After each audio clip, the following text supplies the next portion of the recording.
Hi, thank you very much. I'm honored to be here. When I was asked to do a TED Talk, I said yes. It sounds like a fantastic opportunity, but I immediately panicked after I said yes. I'm like, oh my God, I'm shy. I don't even like to talk in public. How am I going to do this? And I didn't know I had to follow around Moody. It would have been even worse. But this strange image came to mind, and it was crossing the street in Saigon. I made a film there, late 90s, and the traffic is unbelievable. It's chaotic. There are lots of different vehicles coming at you. There is no traffic lights, there's no traffic cop, there's sometimes not even a walkway, and somehow you have to figure out how to cross it. And that's how usually I feel whenever I start a new idea, a new project, a new company. So my advice to you, and I would start with that, is that I think for those who have tried to start a company, start anything, have probably felt at loss and had that feeling of, I don't know how to go about it. So I don't know if any of you have tried to write a screenplay, write a book, maybe a startup company. So if you did, or if you're going to, I think you'll relate to this. Unfortunately, the odds are against us. More than 90% of startups fail within 5 years, and for independent films, it's a disaster. 5% of films produced actually get distribution. The statistics for women are even worse. But I believe that if you are absolutely committed and passionate about the idea or about the project you want to do, that you can do it. And I grew up in Macau and Portugal and Mozambique and came here 20 years ago. English is my third language.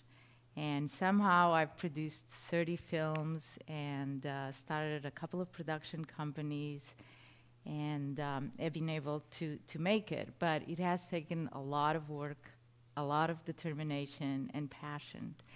And the thing that has guided me has been this idea that I love to help people see things differently.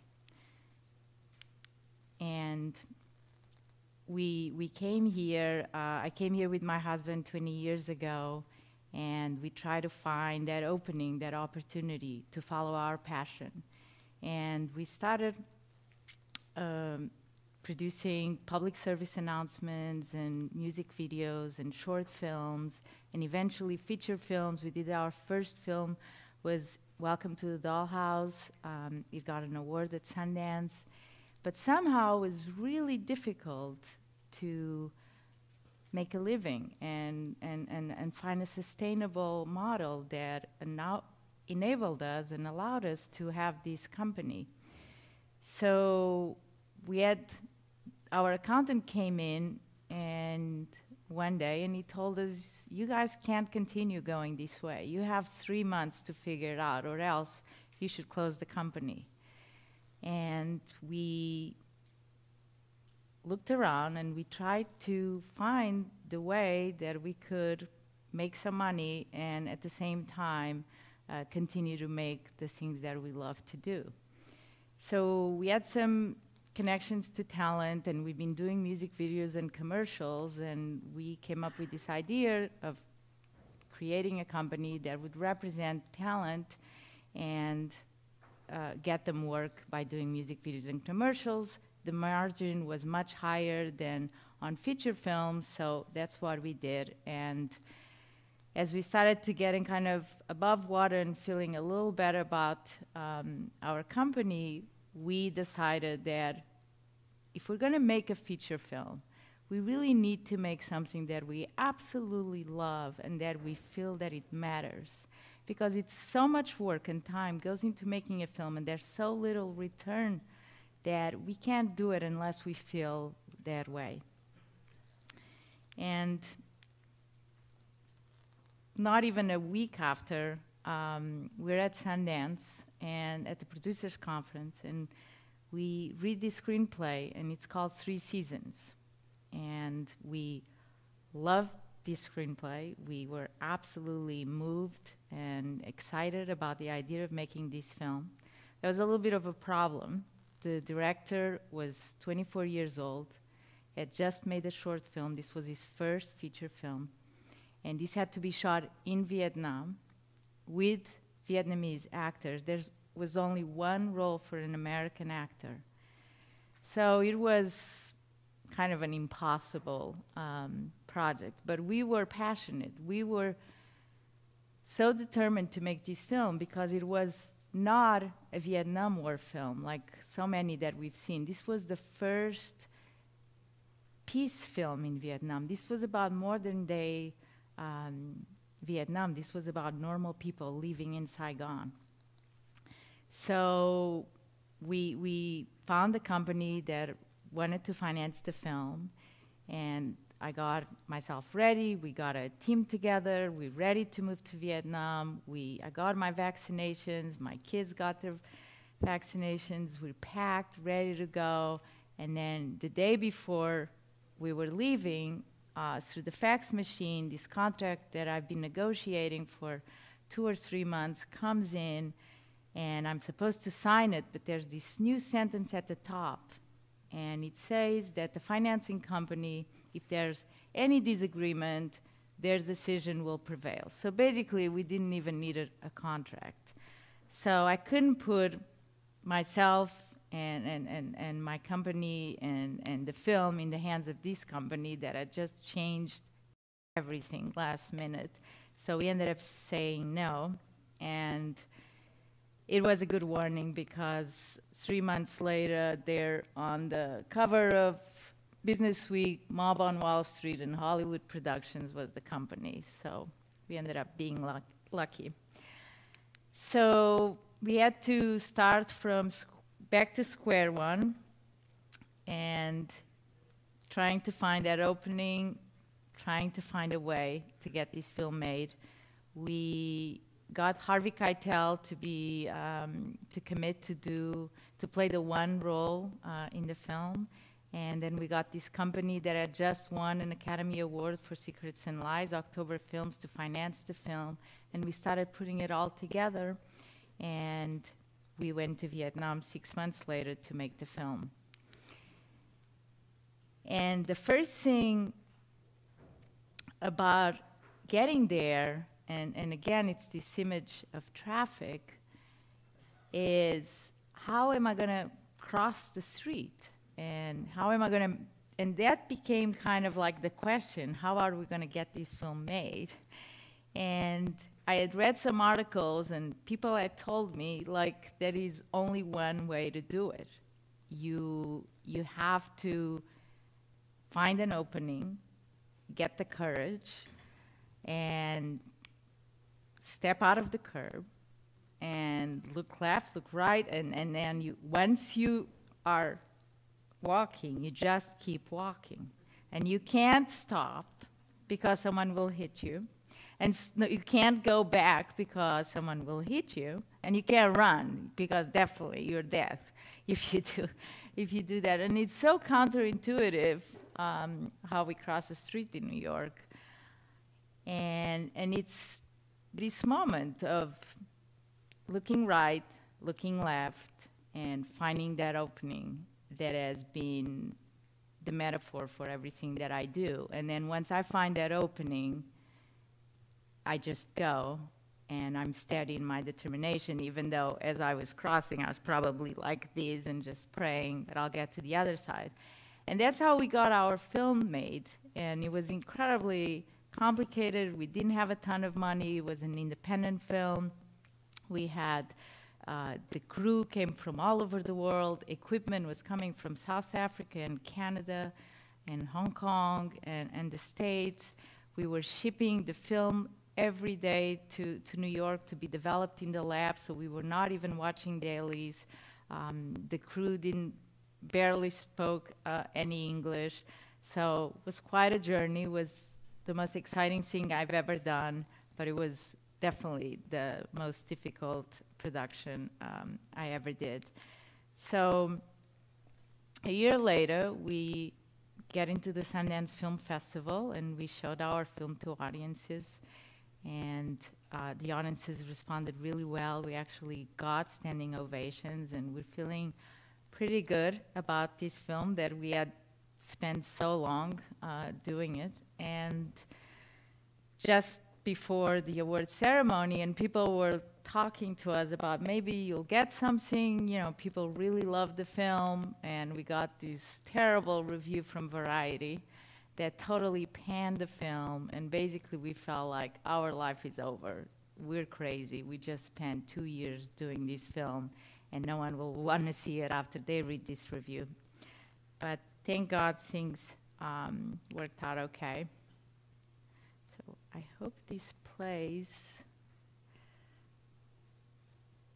because the other clip didn't.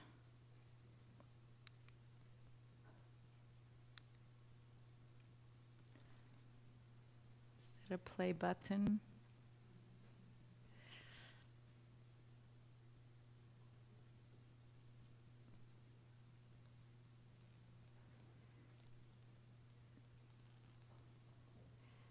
So it's a clip of the film, but it really tells a little bit of the story. So I hope we can make it.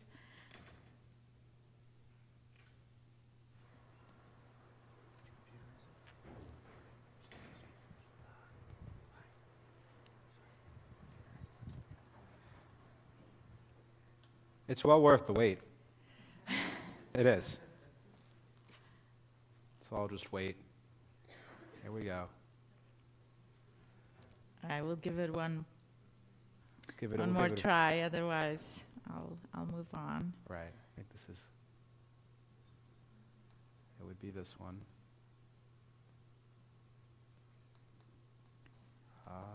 There we go. Thank you. Never before in the history of the Sundance Film Festival have the judges and audiences united in honoring one outstanding film with 3 of the festival's top prizes: the Audience Award, the Cinematography Award, and the prestigious Grand Jury Prize.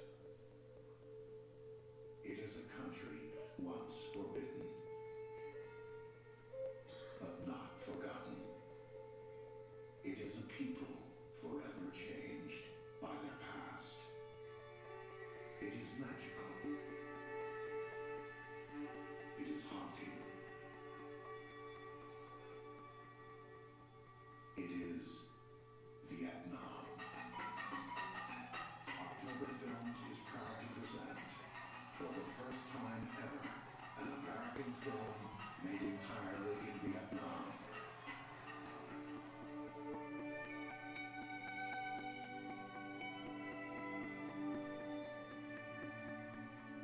An intimate story.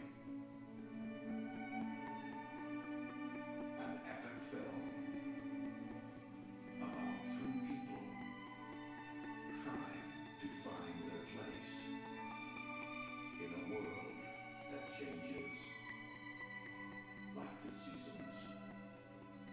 Starring Harvey Keitel. I made many mistakes in my life. That was a long time ago. And I'm not the same man I was then. A lot of time has passed.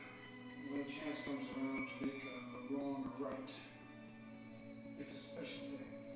And I hope to make one thing right. 3 Seasons. A film by Tony Bowie.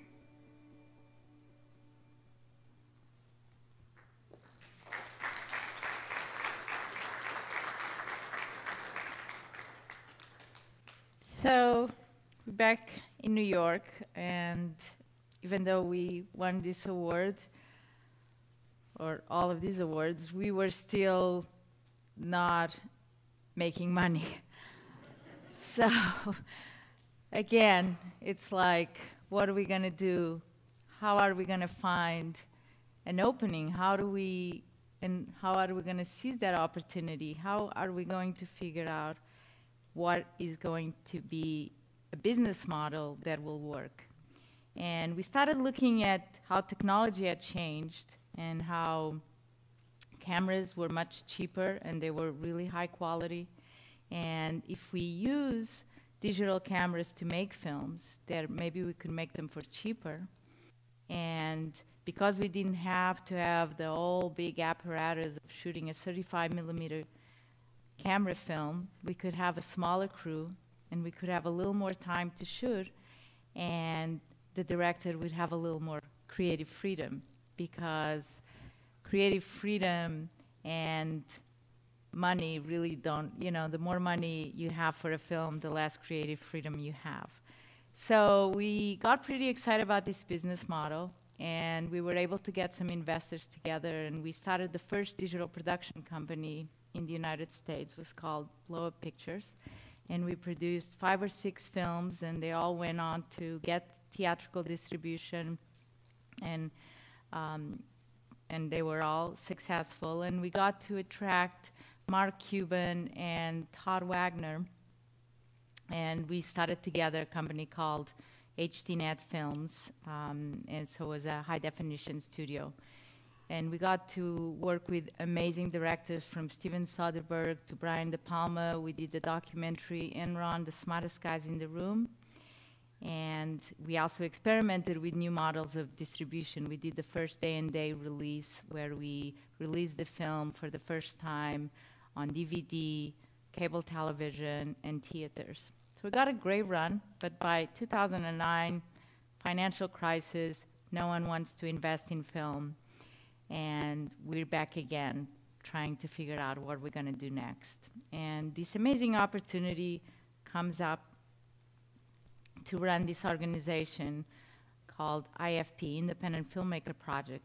I was on the board of the organization. I was familiar with the organization. It has been around since 1979, supporting independent filmmakers. And it was not in great shape financially. But once I was asked, I said yes. And then immediately I was like, oh my God, what am I going to do? But I was excited. I'm excited by challenges. I think they always bring new opportunities. And we started looking at the organization and how we were supporting filmmakers and how things have changed, not just the technology, but information, and how information has, now it's everyone can look how to make a film, how to produce, how to, they can learn anything about the industry. So we started reinventing our programs and figuring out better ways to support filmmakers. And by rethinking what the organization was doing, by putting ourselves not in a reactive mode, but in a proactive mode, we were actually ready for our next step. And when Mayor Bloomberg put out this request for proposals for a new media center, we felt this was our next step. And again, we felt we're against everybody. We have the big institutions, big organizations trying to get the media center, but we believe that we've been supporting storytellers for over 30 years. We know good story. We know how to connect storytellers with resources. And we believe our next step is to create this space where, by bringing them together with technologists and entrepreneurs, we're going to foster innovation. We're going to foster collaboration. So we went for it, and 3 months later, we couldn't believe it, but it's true. We won the contest against all odds, against all these big organizations. And then we had 9 months to do it. And again, it was like, how are we going to remodel this place, a warehouse in Brooklyn, 20,000 square feet? And if any of you has remodeled anything, you know that 9 months is not a lot. So we opened 6 months ago. Does that sound? Sorry. We're here today to celebrate the birth of a new center, a place for like-minded artists and people to come collaborate. One populated, not just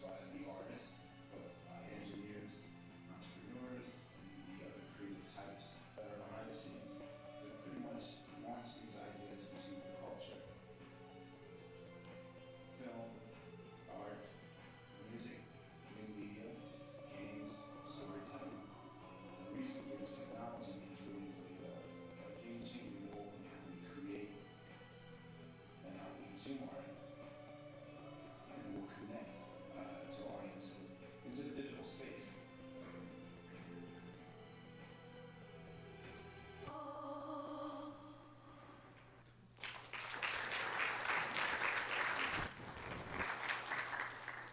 So just to wrap up, because I know time is passing. This is, so we now have members in the center, and every time anyone asks me for advice, I feel like that's how you do it. and notice at the end, he gets there, and he...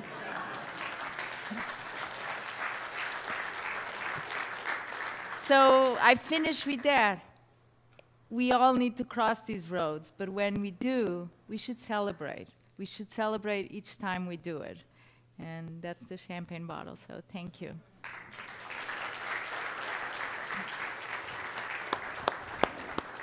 That's a daunting task, I can imagine. Any questions for Ms. Vicente? We have one right over here. Hi. Hey. Sorry so inspiring. And I do a lot of work to empower women to really find their voice and use it.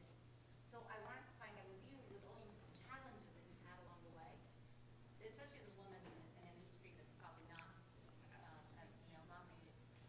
What is it that you did that helped you pick yourself back up every time you fell? You fell a lot, and only you can pick yourself up to really get to where you've gotten. So I just wanted to get, what you thought, what you did, or anything. Excellent question. I think it's incredibly important to not be afraid of failure. I think we learn through failure. And I think the more we're open and to be vulnerable and to try things, the more we can succeed.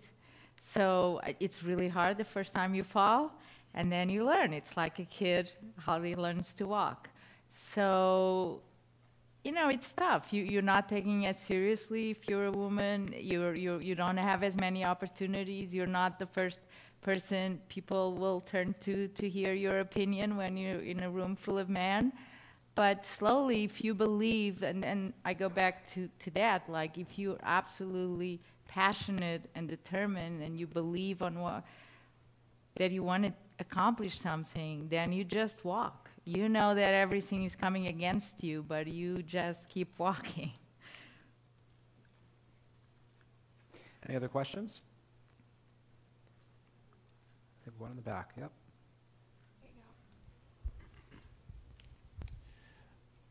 So thank you so much for your talk. One of the things that I found really interesting in your remarks was how you talked about experimenting with distribution models. So my question is about the landscape of music. You've seen in the last year big artists like Jay-Z releasing their album with no promotion, and now there was a Forbes article about Wu-Tang Clan is going to be only releasing one copy of their new album, pretty much to the highest bidder. So I wanted to get your thoughts. What are your thoughts on this experimentation of distribution models in music, and do you foresee similar innovations happening in film?